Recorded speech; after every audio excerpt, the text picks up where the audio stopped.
Bien, chicos, continuando entonces con el desarrollo del curso de razonamiento matemático, hoy vamos a ver una parte complementaria a lo que ya has visto, ¿no? Ustedes ya han visto la parte de funciones, concepto de función, cálculo de dominio, rango, etcétera.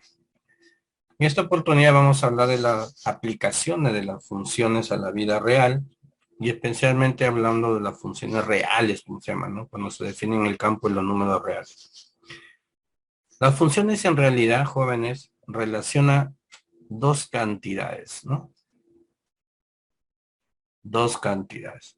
Una de ellas se le llama variable independiente y la otra se le llama variable dependiente, ¿correcto? Por lo general, la variable independiente se grafica en la parte en el eje horizontal y la variable dependiente en el eje vertical. Lo que tú conocías normalmente como el X, tú conocías como el X y el Y, ¿no? Así lo conocías tú, como el eje X, eje Y. Ahora ya no se va a llamar así. Variable, el eje de la variable independiente es el eje horizontal y el eje de la variable dependiente es el eje vertical. O sea, vayamos más allá, ya trascendiendo. ¿Para qué me sirven las funciones, no? Con estas relaciones llamadas funciones se busca realizar modelos matemáticos que permiten comprender el fenómeno que se está estudiando, ¿no? Y a partir de él, pues, tomar decisiones y predecir algún resultado, ¿no? Es lo que aquí nos muestra, por ejemplo, un gráfico de los contagios que hay en el Perú, ¿no? Y la tendencia de la curva es de los contagios. Esto me permite analizar cómo está evolucionando los contagios del COVID-19 en nuestro país en esos meses, en esas fechas que se han evaluado, y cuál sería la tendencia hacia el futuro, ¿no? Pues aquí habla del el modelo epidemiológico, SEIR, susceptible, latente, infectado, recuperado. ¿De acuerdo? Entonces, S es susceptible, E de latente, I de infectado y R de recuperado. Permite realizar una predicción sobre la infección que se tiene de la pandemia del COVID. ¿Ya? Y nos hace también acá otras curvas llamadas el escenario favorable que quisiéramos, ¿no? Ya llegó a su pico y tiene que ir bajando. Y el escenario desfavorable que vuelve a crecer, ¿no? Bueno, vayamos ahora a estudiar un tipo de función muy utilizada que es la función lineal. La función lineal tiene como regla de correspondencia esta formulita, ¿no? F de X es igual a X más B con A diferente de cero. Profe, ¿qué pasa si A es igual a cero? Lo vamos a ver más adelante, ¿no? Tiene ya, se transforma en otra función diferente. Entonces, la función lineal, su gráfica es una línea oblicua, como puedes observar acá, su gráfica es una línea oblicua. Y dependiendo de este coeficiente A, conocido con el nombre de pendiente, como lo vamos a ver, esta pendiente A nos va a permitir determinar cuál de las dos gráficas sería la correcta. Si es positiva, y eso es lo que significa que A sea mayor que cero, significa que es positiva, la recta va a tener una forma de función creciente. Esta sería una recta creciente. Y si el A es negativo, menor que cero, significa negativo, va a tener una forma decreciente. ¿De acuerdo? Este B, que es el término independiente, TI significa término independiente, es el punto de intersección de la recta con el eje vertical. No te olvides, el término independiente llamado B es el punto donde la recta corta al eje vertical. ¿Ya, chicos? Ahora, este A, que es la pendiente, está asociado directamente a esta inclinación que tiene la recta. ¿Ya? Un ángulo agudo, por eso la tangente de este ángulo se calcula básicamente con la tangente de ese ángulo. La tangente de este ángulo por ser agudo es positiva. La tangente de este ángulo por ser obtuso es negativo. No te olvides, la pendiente viene a ser la tangente de este ángulo que forma la recta con el eje horizontal, principalmente con el semieje positivo. Muy bien. Para graficar una recta es suficiente con 2 puntos, ¿no? Y por lo general hallamos los puntos de intersección con los ejes y por ahí la trazamos. ¿Ya? Profe, ¿y cómo encontró este otro punto? Fácil. El f de x lo igualo a 0 y despejo y me sale menos b sobre a. ¿Ya? Ese sería el otro punto de intersección, haciendo que el f de x sea 0. El dominio para ambas rectas es los reales y el rango también es los reales. Así como está ya, porque luego vamos a ver que no pueden modificar ese dominio y por lo tanto se modifica el rango. A ver, acá tenemos dos ejemplos, dos gráficas. Esta gráfica tiene una pendiente positiva, por eso se dibuja en forma creciente. El punto donde corta el eje Y es en el punto menos 6. Si yo hago que esto sea 0, resuelvo X vale 3, por ahí está el otro valor. ¿Cómo puedo hallar este 2, el valor de la pendiente? Muy fácil. Vas a recordar un poquito de tu trigonometría, ¿no? Este es el ángulo alfa, que opuesto por el vértice sería este. Aquí hay un triángulo rectángulo. La tangente del ángulo alfa, ¿quién sería? Sería cateto opuesto, cateto que está frente al ángulo alfa, que sería, mediría 6, ¿no? Voy a obviar el signo ahorita, si gusta, le pones el signo, no hay problema. Menos 6 entre 3, ¿no? ¿Correcto? Pero si haces eso, te vas a confundir, ¿cierto? Porque estás tomando en la parte de acá.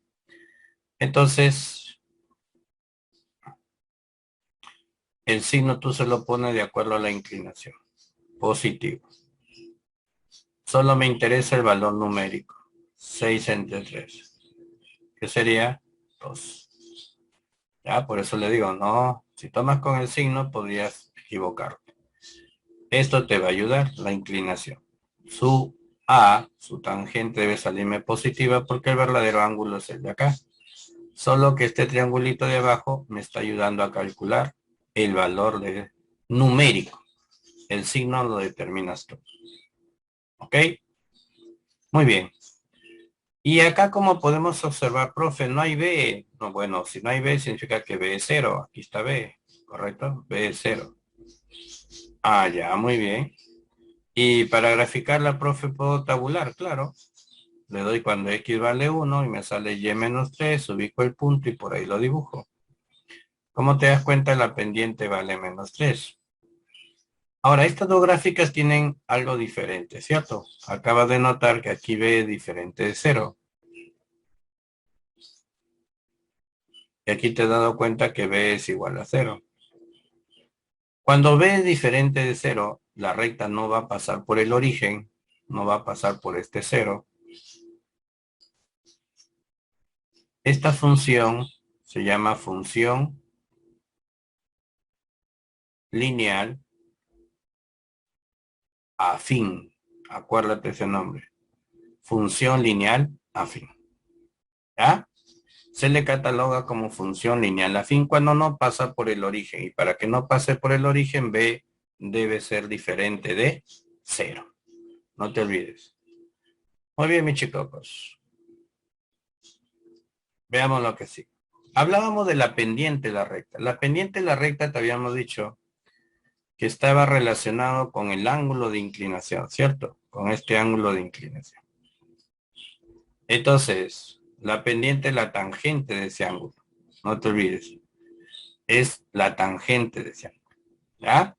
Pero se calcula aplicando conceptos trigonométricos. El ángulo en posición normal, que significa que el ángulo se mide a partir del lado terminal hacia el semieje positivo de las X. Por ejemplo, si yo me dan este gráfico y quiero encontrar su ecuación, pues sería facilito, ¿no? ¿Ya? Este 2, que es el punto de intersección con el eje vertical, vendría a ser el valor de B. Y el A sería la tangente de 30. Por triángulo notable y aplicando la racionalización, ¿no? Por triángulo notable, tú sabes que tangente de 30 es 1 sobre raíz de 3. Por racionalización, para evitar que la raíz vaya al denominador, nos queda raíz de 3 sobre 3. Y te pidieron hallar el valor de A por B. Listo. O sea, es fácil, no te compliques la vida acá. ¿Ya, chicos? Muy bien. Hay una ecuación conocida con el nombre de ecuación simétrica de la recta. Ecuación simétrica de la recta, que sería lo que aparece en la parte inferior. Muy pocos la conocen, pero existe, ¿ya? X sobre A más Y sobre B igual a 1.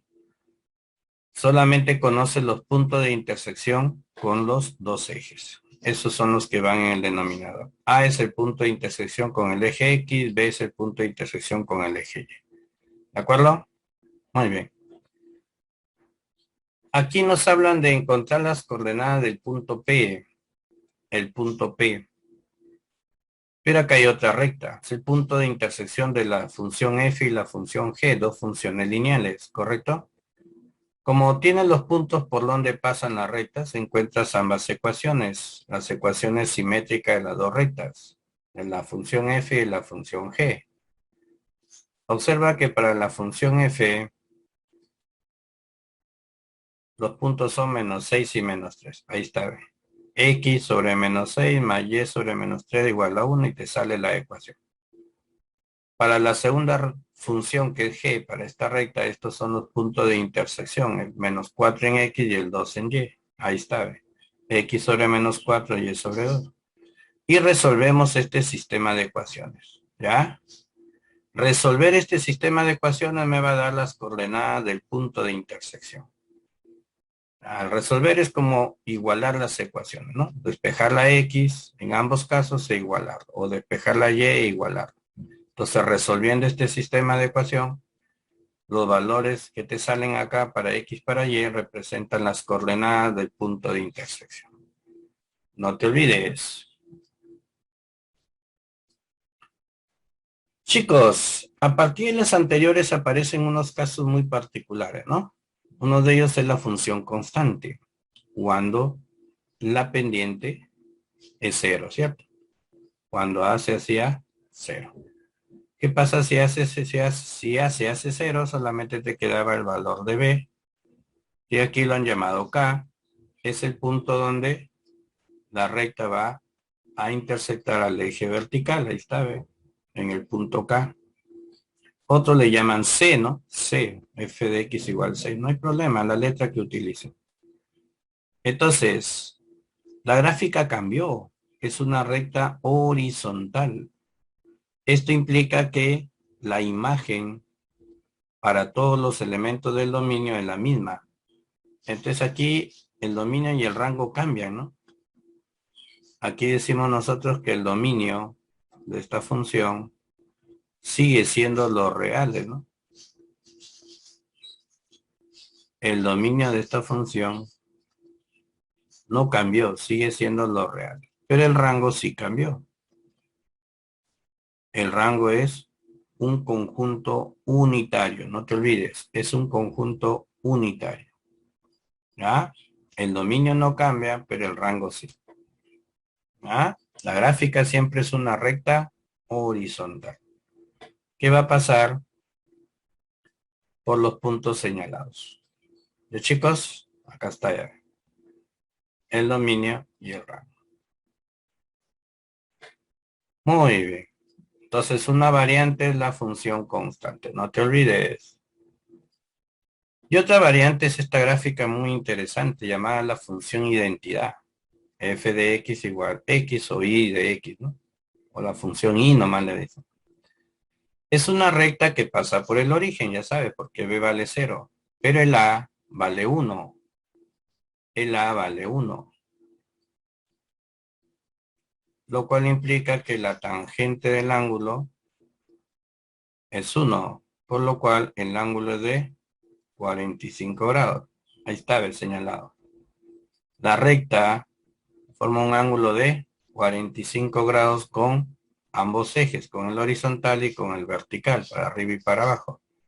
Por lo tanto, también se dice que esta gráfica, esta línea recta, es bisectriz del primer cuadrante, que es este, y del tercer cuadrante. No te olvides, la función identidad es bisectriz del primer y tercer cuadrante. ¿Ya? Aquí los puntos en el plano cartesiano tienen coordenadas iguales. Los puntos en el plano cartesiano tienen coordenadas iguales. Ya bueno, esto sería la función f de x igual menos x, que sería simétrica respecto al eje y, ¿no? Una simetría respecto al eje y.